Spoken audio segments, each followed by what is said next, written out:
Welcome to MS studio.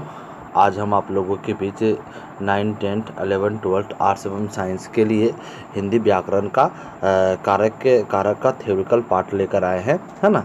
यदि आप theoretical part को सही तरीके से पढ़ लेते हैं ना, तो आपके एग्ज़ाम में कोई भी प्रश्न आए तो आसानी से हम सॉल्व कर सकते हैं, लेकिन समझना पड़ेगा, है ना। तो देखिए, कारक क्या है कि यदि किसी चीज़ का थ्योरी हम अच्छी तरीके से समझ जाते हैं ना, तो हमें परेशानी नहीं होती। यदि हम नहीं समझेंगे तो परेशानी होगी, है ना। कारक हम 2 मिनट में समझेंगे। यदि आप कारक को आप लोगों को लगता होगा आसान, लेकिन आसान है नहीं। वास्तविकता में ये आसान है नहीं। आप सब पढ़िए और बहुत सारा उदाहरण भी लिए हैं, आप लोग समझने का प्रयास कीजिए, है ना, और सीखिएगा। और इसका टेस्ट पेपर भी अगले वीडियो में जो है ना, व्याकरण का टेस्ट पेपर भी लेकर आएंगे, किस तरह से आपके एग्जाम में सवाल पूछे जाएंगे। यदि आप इसे अच्छी तरीके से पढ़ लेंगे ना, तो आपको परेशानी नहीं होगा, है ना। तो आप लोग वीडियो को लाइक करें, शेयर करें, सब्सक्राइब करें, साथ में बेल घंटे को भी दबा दें, ताकि जब भी कोई मैं वीडियो अपलोड करूं तो आपके पास नोटिफिकेशन चल जाए। चलते हैं बिना समय गंवाए हुए सबसे पहले प्रश्न है कारक। तो कारक कहते हैं किसे? सबसे पहले हमें ये जानना पड़ेगा कारक कहते हैं किसे। तो क्या लिखा हो पहले पढ़ते हैं। जब क्रिया को करने में कोई ना कोई अपनी भूमिका निभाता है, मतलब क्रिया मतलब होता है काम। क्रिया मतलब क्या होता है? काम। मतलब कोई भी काम करने में कोई ना कोई महत्वपूर्ण भूमिका निभाती है, उसे क्या कहते हैं? कारक कहते हैं, है ना। हम दूसरे शब्दों में यह भी बोल सकते हैं, किसी वाक्य में काम करने वाले व्यक्ति को क्या कहते हैं? कारक कहते हैं। ये भी परिभाषा बोल सकते हैं कि किसी वाक्य में काम करने वाले व्यक्ति को क्या कहते हैं? कारक कहते हैं, है ना। और सबसे बड़ी बात, कारक शब्द का शाब्दिक अर्थ होता है क्रिया का करने वाला, क्रिया का करने। ये आपके एग्जाम में पूछता है कि देखिए, एग्जाम के दृष्टि से काफ़ी महत्वपूर्ण है। और कभी कभी प्रश्न पूछता है कि कारक शब्द का अर्थ क्या होता है। तो कारक शब्द का अर्थ क्या होता है, तो याद रखिए, कारक शब्द का अर्थ होता है क्रिया का करने वाला। अब दूसरी बार आते हैं कि दूसरी चीज़ पढ़ते हैं कि कारक के कितने भेद होते हैं। तो ये भी चीज़ को जानना जरूरी है कि कारक के कितने भेद होते हैं ना। तो चलते हैं, याद रखिएगा, कारक के 8 भेद होते हैं। कारक के कितने भेद होते हैं? 8 भेद होते हैं। और 8 भेद का विभक्ति यहाँ पर हमने लिख लिया। ये चीज़ आपको आना चाहिए, ये चीज़ आपको आना चाहिए। जो कारक के 8 भेद होते हैं, 8 भेद और उसका विभक्ति, ये चीज़ आना चाहिए। यदि आप ये जानते हैं ना, तो आसानी से आप सोल्व कर लीजिएगा। बहुत सारा का 1-2 नंबर आसानी से मिल जाएगा। यदि आप ये नहीं जानते हैं, तो कारक का सवाल को हल करना नहीं कर सकते हैं। मतलब आप सवाल को हल कर ही नहीं सकते हैं यदि ये चीज़ आप नहीं जानते, ये विभक्ति। अब 8 भेद कौन कौन से हैं? सबसे पहले ये जानते हैं कि 8 भेद कौन कौन से हैं। सबसे पहले देखिए, सबसे पहले कर्ता कारक के बाद दूसरा है कर्म कारक के बाद है करण कारक के बाद है संप्रदान कारक के बाद है अपादान कारक के बाद है संबंध कारक के बाद अधिकरण कारक के बाद है संबोधन कारक, है ना। और उसके बाद है ना। तो चलते हैं इसके विभक्ति को समझते हैं। विभक्ति क्या है? जैसे कर्ता ने कर्म को करण से के द्वारा, संप्रदान कारक को के लिए, आपादान कारक से, संबंध कारक का, की, के, रा, री, रे, अधिकरण कारक में, पर, संबोधन कारक है, अरे, ओ। तो इसको धारा प्रभाव आपको याद रखना पड़ेगा। जैसे कर्ता ने कर्म को करण से के द्वारा, संप्रदान को के लिए, आपादान से, संबंध काके की, अधिकरण में, पर, संबोधन ए, अरे, ओ। इस तरह से आपको याद होना चाहिए, तभी आप कारक का सवाल हल कर सकते हैं। यदि आपको याद नहीं है, तो कारक का सवाल हल करने में आपको परेशानी होगी, और हम ये कह सकते हैं कि आप नहीं कर पाइएगा, है ना। तो चलते हैं, ये सारा चीज़ को हम एक एक करके निकालते हैं और पढ़ते हैं अपवाद सहित, है ना। इस तरह से पढ़ेंगे कि दोबारा अगर कभी कारक का प्रश्न मिल जाए ना, तो हमें परेशानी कभी भी नहीं होगा। तो चलते हैं, सबसे पहले जानते हैं कर्ता कारक। तो सबसे पहले ये जानना पड़ेगा कर्ता कारक किसे कहते हैं। क्या परिभाषा लिखा हुआ? वाक्य के जिस रूप से क्रिया को करने वाले का पता चले, उसे कर्ता कारक कहते हैं। जिसके माध्यम से कोई भी कार्य करने वाले का पता चले। यदि किसी वाक्य से किसी व्यक्ति के कार्य करने के बारे में जानकारी प्राप्त हो, उसे क्या कहते हैं? कर्ता कारक। या दूसरे शब्दों में हम कह सकते हैं, किसी वाक्य में काम करने वाले व्यक्ति को क्या कहते हैं? कर्ता कारक कहते हैं। ये भी याद रखिएगा कि किसी वाक्य में काम करने वाले व्यक्ति को क्या कहते हैं? कर्ता कारक कहते हैं। इसका विभक्ति क्या होता है? ने। अभी तुरंत ऊपर बताए थे, कर्ता ने। अब प्रश्न आपसे क्या पूछेगा कि शुरू में पूछा था, जैसे कृष्ण ने सुदामा की सहायता की, इसमें कर्ता कारक को हो गया कृष्ण, इसका विभक्ति क्या हो गया? ने। तो ये हमारा क्या हो गया? कर्ता कारक। दूसरा है कि राम ने पत्र लिखा, राम हो गया कर्ता, उसके बाद विभक्ति क्या लगा हुआ? ने। तो ये क्या हो गया? कर्ता कारक। दूसरा है कि गीता ने फल खाई, गीता ने क्या खाई? फल खाए, तो गीता ने फल, गीता हो गया हमारा कर्ता और ने क्या हो गया हमारा विभक्ति, है ना। तो ये हो गया कर्ता कारक। मैंने पुस्तक पढ़ा, कभी कभी ऐसा दे देता है कि आपको विभक्ति दिखेगा नहीं। देखिए कभी कभी ऐसा दे देगा कि आपको विभक्ति दिखेगा नहीं। जैसे देखिए कह रहा है कि मैंने पुस्तक पढ़ा, मैंने पुस्तक पढ़ा, आपको विभक्ति दिख रहा है ने कहीं, यहाँ पर देखिए छिपा हुआ है ने, ये हो गया हमारा क्या हो गया कर्ता कारक हो गया। तो इस चीज़ को भी आपको क्या करना है याद रखना है ना। चलते हैं अब दूसरे साइड की ओर चलते हैं। दूसरी तरफ क्या है कि खोड नंबर में आते हैं। खोड नंबर में क्या है हम समझते हैं। खोड नंबर में कि कह रहा है कर्म कारक, हमें क्या है हमारा कर्म कारक। तो कर्म कारक में क्या क्या परिभाषा हम समझते हैं। कह रहा है कि जिस व्यक्ति या वस्तु पर क्रिया का प्रभाव पड़ता है उसे कर्म कारक कहते हैं। कह रहा है कि जिस व्यक्ति या वस्तु पर क्रिया का प्रभाव पड़ता है उसे कर्म कारक कहते हैं। इसकी विभक्ति क्या है को है ना। तो इसे थोड़ा दिमाग लगा के आपको सॉल्व करना है कि जिस व्यक्ति या वस्तु पर क्रिया का प्रभाव, कि माँ बच्चों को सुला रही है, माँ बच्चों को क्या कर रही है सुला रही है। माँ किसको सुला रही है तो बच्चों को सुला रही है। तो क्रिया का प्रभाव पड़ रहा है व्यक्ति पर या वस्तु पर, तो कर्म कारक कहता है। उदाहरण के माध्यम से समझते हैं। कह रहा है माँ बच्चों को सुला रही है, तो यहाँ पर क्या आ गया को, क्या आ गया होती है हमारा हो गया कर्म कारक। आसान सा चीज़ है, कोई भारी नहीं है। अध्यापक छात्र को पीटता है, तो यहाँ पर भी हमें को मिल गया, तो ये भी हमारा हो गया कर्म कारक। राम को बुलाओ, यहाँ पर भी को मिल गया, ये क्या हो गया हमारा कर्म कारक। और इसमें देखिए इसमें आगे दिया हुआ, आगे हम पूरी तरह से क्लियर कर दिए। आप सिर्फ आसानी से सुनते रहिए, आपको कभी भी कोई भी परेशानी नहीं होगा, सिर्फ आप सुनते रहिए। नोट में क्या दो, कहीं कहीं पर कर्म का चिन्ह लोप हो जाता है, कहीं कहीं मतलब कि कर्म कारक का जो चिन्ह होता है ना वो लोप हो जाता है। तो उस स्थिति में हम कैसे पकड़ेंगे, ये सवाल है, सब प्रश्न है। जरा सीताफल खाती है, यहाँ पर सीताफल खाती में भाई इसे एक भी चिन्ह नहीं दिया हुआ, एक भी कारक चिन्ह नहीं दिया हुआ, एक भी कारक चिन्ह का विभक्ति नहीं दिया हुआ है। यदि आपसे ये सवाल पूछ देगा कि सीताफल खाती है, तो आपको पूछेगा कि कौन सा कारक है, तो आप बहुत परेशान हो जाइएगा यदि आपको सही तरीके से पता नहीं रहेगा। तो आप बोलिएगा इसमें एक भी कारक चिन्ह नहीं है, लेकिन है, समझना पड़ेगा। देखिए सीता फल खाती है, यहाँ पर सीता फल खाती है, तो यहाँ पर हम डाल सकते हैं सीता फल को खाती है, सीता फल को क्या करती है खाती है, तो ये क्या हो गया हमारा कर्म कारक। ललिता सितार बजा रही है, इसमें भी नहीं है, तो यहाँ पर ललिता सितार को बजा रही है, ललिता सितार को क्या कर रही है बजा रही है, यहाँ पर भी हम को डाल सकते हैं ना। आगे दिया राम ने रावण को मारा, तो यहाँ पर तो दिख रहा है राम ने रावण को मारा। यहाँ पर देखिए एक प्रश्न हो जाएगा कि सर यहाँ पर देखिए यहाँ पर ने भी आ गया, देखिए यहाँ पर ने भी आ गया, कर्ता ने, यहाँ पर कर्म को मैंने कर्ता कारक भी हो गया, ये कर्म कारक भी हो गया। सर हम कैसे मारेंगे, ये आप लोगों की भी समस्या हो जाएगा कि कर्ता कारक का भी ने विभक्ति है, कर्म कारक का भी को विभक्ति है। यदि आपके उदाहरण में ये यदि कर्ता कारक भी यदि हम डालते हैं, कर्ता ने और दूसरा क्या है कर्म को, यही दो है ना, कर्ता ने और कर्म को, यही दो है। तो अगर दोनों ऑप्शन में यदि दोनों में से एक ऑप्शन दिया हुआ, आपके उदाहरण में कर्ता कारक दिया हुआ तो कर्ता कारक सही हो जाएगा, यदि आपके उदाहरण में कर्म कारक दिया हुआ तो कर्म कारक हो जाएगा उत्तर। अब आपके मन में प्रश्न उठता होगा कि सर यदि दोनों उत्तर प्रश्न में दे दे तो क्या करेंगे, दोनों प्रश्न में दे दे तो क्या करेगा। तो याद रखिएगा जब एक साथ दो कारक रहते हैं, जब किसी एक वाक्य में दो कारक मिलते हैं तो अंतिम वाला कारक के अनुसार उत्तर को चुना जाता है। तो यहाँ पर अंतिम कारक कौन सा है को, तो यहाँ कौन सा हो जाएगा कर्म कारक हो जाएगा, ये भी याद रखिएगा। अब आते आगे हो, कह रहा है कि गोपाल ने राधा को बुलाया, गोपाल ने राधा को बुलाया, तभी तुरंत याद रखिएगा। और यही भी याद रखिएगा उदाहरण में दोनों सही है, कर्ता भी सही हो जाएगा और कर्म भी सही हो जाएगा। यदि दोनों में से कोई एक भी आपके उदाहरण में रह सकता है तो दोनों में से एक सही कर लीजिएगा। यदि दोनों उदाहरण में दे दिया तब आपको परेशानी होगी, तब ये रूल फॉलो होगा कि अंतिम वाले कारक के अनुसार उत्तर को चुनना है ना।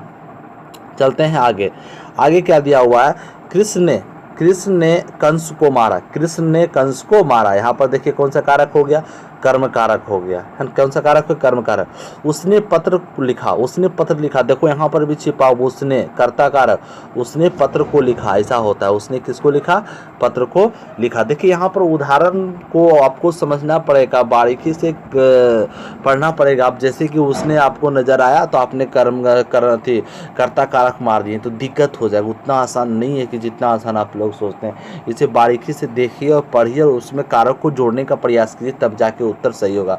आप लोग इसे कॉपी पे नोट करके याद कर लीजिए, बार बार वीडियो को देखिए, समझने का प्रयास कीजिएगा। और इसके बाद में जब वस्तुनिष्ठ प्रश्न लेकर आएंगे तो आप जो है ना हर प्रश्न का जवाब देने का प्रयास कीजिएगा। जितना प्रयास कीजिएगा ना उतना बेहतर होगा।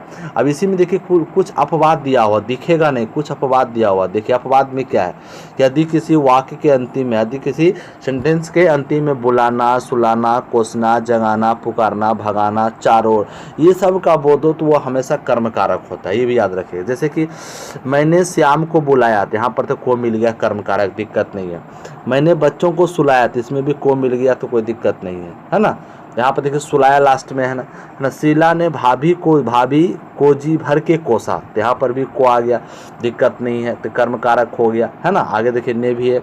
पिता ने पुत्र को पुकारा, पिता ने पुत्र को पुकारा, तो लास्ट में क्या आ गया, को आ गया। ये हो गया हमारा, देखो पुकारा, पुकारना, ये सब हो गया ना, कर्म कारक हो गया। हमने उसको खूब सवेरे जगाया, जगाया, जगाना, देखिए आगे कुछ ने जगाया, जगाना मिल गया, तो ये हो गया आँख मूंद के हम लोग मार देंगे, कर्म कारक। हम लोगों ने शोरगुल करके डाकुओं को भगाया, तो यहाँ पर को भी आ गया, और भगाया, भगाना, ये कर्म कारक हो जाएगा। मतलब कि इस चीज़ को बारीकी से आप लोग देखिए और समझने का प्रयास कीजिएगा, है ना, तब आपको समझ में आएगा। बार बार कॉपी में नोट करके याद कीजिए, बार बार वीडियो को देखिए, समझने का प्रयास। उतना आसान नहीं है कि जितना आसान आप समझ रहे हैं, है ना। आगे आते हैं करण कारक में आते हैं। करण कारक में क्या करा है कि जिस वस्तु की सहायता से या जिसके द्वारा कोई काम किया जाता है उसे करण कारक कहते हैं। जिस वस्तु की सहायता से जिसके द्वारा कोई काम किया जाता है उसे करण कारक कहते हैं। इसका विभक्ति चिन्ह से होता है और के द्वार होता है ना। तो याद रखिएगा, जिस वस्तु की सहायता से जिसके द्वारा कोई काम किया जाता है, मतलब दूसरे शब्दों में परिभाषा बोल सकते हैं, कर्ता जिस हथियार या औजार से कार्य करता है। करण कारक की यदि हमसे कोई परिभाषा पूछेगा तो हम ये भी बोल सकते हैं, कर्ता जिस हथियार में औजार से काम करता है उसे करण कारक कहते हैं। जैसे देखो, बच्चे गेंद से खेलता है, किससे खेलता है, गेंद से खेलता है, कौन सा कारक हो गया, करण कारक। बच्चा बोतल से दूध पीता है, किससे दूध पीता है, तो बोतल से दूध पीता है, ये कौन हो गया, करण कारक। वह कुल्हाड़ी से वृक्ष काटता है, किससे वृक्ष काटता है, तो कुल्हाड़ी से काटता है, करण कारक। मुझे अपनी कमाई से खाना मिलता है, किसके कमाई से खाना मिलता है, अपनी कमाई से खाना मिलता है, ये हो क्या हो गया, करण कारक। साधुओं की संगति से बुद्धि सुधरती है, किसकी संगति से बुद्धि समझती है, तो साधुओं की संगति से, ये हो गया करण कारक। राम ने रावण को बाण से मारा, किसने किसे बाण से मारा, तो राम ने रावण को बाण से मारा, ये हो गया हमारा करण कारक। सुनील पुस्तक से कहानी पढ़ता है, किससे कहानी पढ़ता है, तो सुनील से पढ़ता है, ये हो गया करण कारक। इस तरह से समझना पड़ेगा आपको। कर्ता जिस हथियार जिस औजार से काम करे उसे हम क्या कहते हैं, करण कारक। इसमें भी देखिए दो अपवाद दिया हुआ है, इसमें दो शुरू में ही बड़ा है, बाद में कोई ज़्यादा बड़ा नहीं है। कहता है सात और अंग वृत्ति, है ना। कभी कभी आपके किसी सेंटेंस में सात शब्द मिल जाएगा या अंग वृत्ति की बात करें तो हमेशा करण कारक होता है। जैसे राहुल मामा जी के साथ गांव आया, राहुल मामा जी के साथ किसका आया, गांव आया। यदि किसी सेंटेंस में सात शब्द आपको मिल जाए तो हमेशा वो करण कारक होगा, चाहे इसके आगे पीछे कितने भी विभक्ति लगा हुआ कोई प्रभाव नहीं पड़ेगा। सुनैना दोनों आँखों से विकलांग है, सुनैना दोनों आँखों से क्या है, विकलांग है, तो अंग विकृति हो रहा है, उसका अंग का भाग खराब है ना। तो जब किसी वाक्य से किसी अंग के खराब होने का बोध हो तो वो हमेशा क्या होगा, करण कारक। तो ये दो अपवाद है, दोनों अपवाद को आप लोग ध्यान में रखिएगा। आते हैं गौण नंबर के, आते हैं संप्रदान कारक। संप्रदान कारक में करता क्या है, जिसके लिए कुछ किया जाए या जिसको कुछ दिया जाए, जिसके लिए कुछ किया जाए या जिसको कुछ दिया जाए, इसका बोध कराने वाले शब्द के रूप को संप्रदान कारक कहते हैं। इसकी विभक्ति को और के लिए है ना। कारण जिसके लिए कुछ किया जाए या जिसको कुछ दिया जाए, इसका बोध कराने वाले शब्द को रूप में संप्रदान कारक कहते हैं। जैसे कि कहता है कर्ता द्वारा जिसके लिए कार्य किया जाता है, कर्ता जिसके लिए कार्य करता है उनसे संप्रदान कारक कहते हैं। जैसे कि लोगों ने सरपंच चुनाव के लिए मतदान किया, लोगों ने किसके चुनाव के लिए कार्य मतदान किया, तो सरपंच के चुनाव के लिए किया, ये हमारा हो गया संप्रदान कारक। देखिए को के लिए विभक्ति आ रहा है कि नहीं। राहुल ने भिखारी को धन दिया, राहुल ने भिखारी को क्या दिया, धन दिया। देखिए यहाँ पर को आ गया, राहुल ने भिखारी किसको धन दिया, तो भिखारी को धन दिया, ये हो गया हमारा संप्रदान कारक, है ना। गरीबों को खाना दो, गरीबों को क्या था, खाना दान देने की बात आएगी। यदि दान देने की बात आएगी ना तो हमेशा संप्रदान कारक आएगा, है ना। तो ये हो गया संप्रदान कारक। सोहन फल खरीदने बाजार गया, सोहन फल को खरीदने बाजार गया, सोहन फल को खरीदने के लिए बाजार गया, ये हो गया हमारा संप्रदान कारक। तो ये हमारा संप्रदान कारक आप लोग समझ में आ गया। जब देखिए बहुत सारा सवाल को आप लोग सोल्व कीजिएगा तब आपका कन्फ्यूजन दूर होगा, है ना। ऐसे इतिहास आसान ये नहीं है। आपादान कारक, आपादान कारक में क्या करता है, जिससे किसी वस्तु को अलग होना पाया जाए, जिससे किसी वस्तु को अलग होना पाया जाए उसे आपादान कारक कहता है। तो कहते हैं जब किसी वाक्य में जुदाई या अलग होने का बोध हो, जब किसी वाक्य में जुदाई या अलग होने का बोध हो उसे हम आपादान कारक कहते हैं। इसकी विभक्ति से है, जैसे दूल्हा घोड़े से गिर गया, गिर पड़ा, मतलब दूल्हा घोड़ा पर था और गिर गया, ये हो गया, देखिए से आ गया। तो ये हो गया हमारा आपादान का अलग हो रहा। हिमालय से गंगा निकलती है, अलग हो रहा है, ये हो गया हमारा आपादान कारक। बिल्ली छत से कूद पड़ा, तो बिल्ली छत से अलग हो गया, तो आपादान कारक। चूहे बिल से बाहर निकला, बिल से अलग हो गया, तो ये हो गया आपादान कारक, है ना। चलते हैं आगे। इसका कुछ अपवाद है, इसका अपवाद भी देख लेते हैं। इसका अपवाद क्या है, पढ़ते हैं संज्ञा या सर्वनाम के जिस रूप से अलग होना, उत्पन्न होना, देखिए अलग होना, उत्पन्न होना, डरना, दूरी, लजाना, तुलना इत्यादि करना का पता चले उसे आपादान कारक है। सब रट लीजिए, रट लेना है आप लोगों को, तभी आपके दिमाग में रहेगा। जैसे कि सुरेश मास्टर जी से डरता है, सुरेश मास्टर जी से डरता है, कुछ भी रहे तो ये कौन सा कारक हो जाएगा आपको, ये हो जाएगा आपादान कारक। कौन सा कारक हो गया, आपादान कारक। सेकंड में क्या दिया हुआ है, सीता अपनी बहन से अधिक सुंदर है, तुलना हो रहा है, अपनी बहन से अधिक तुलना कर रहा है ना, तो ये हो गया हमारा आपादान कारक। कौन सा कारक हो गया, ये हो गया हमारा कौन सा कारक, आपादान कारक हो गया। आगे चलते हैं, आगे है कि सूर्य से पृथ्वी बहुत दूर है, दूरी की बात हो रही है ना। सूर्य से देखो दूरी दिया हुआ है ना, कहता सूर्य से पृथ्वी में बहुत दूरी है, तो ये हो गया हमारा आपादान कारक। रोहन गांव से शहर घूमने आया, रोहन गांव से क्या हो गया, शहर घूमने का, तो ये अलग होने की बात है, तो ये हो गया हमारा क्या हो गया, आपादान कारक, है ना। चलते हैं संबंध कारक, संबंध कारक की ओर चलते हैं। संबंध कारक में क्या है समझते हैं, कहता जिस व्यक्ति या वस्तु का दूसरे व्यक्ति या वस्तु से संबंध प्रकट हो तो उससे संबंध कारक कहलाती है। इसकी विभक्ति चिन्ह का, के, की, ना, ने, नी, रा, रे, री, है ना। करा जिस व्यक्ति या वस्तु का दूसरे व्यक्ति या वस्तु से संबंध प्रकट हो तो उसे संबंध कारक कहलाती है। इसकी विभक्ति चिन्ह का, के, की, ना, नी, ने इत्यादि होती है। जैसे सेना के जवान आ रहे हैं, सेना के जवान क्या हो रहे हैं, सेना के जवान क्या हो रहे हैं, आ रहे हैं। दूसरा कह रहा है कि हो रहा है कि जैसे कि क्या हो रहा है, जवान किससे संबंधित है, सेना से संबंधित है, संबंध कारक। यह कपिल का मैं मेरा भाई है, यह कपिल का मैं मेरा भाई, किसका मैं मेरा भाई है, तो कपिल का, तो संबंध स्थापित हो रहा है, संबंध कारक। अरे यह अरविंद की पुस्तक है, किसकी पुस्तक है, तो अरविंद की पुस्तक, संबंध स्थापित हो रहा है ना।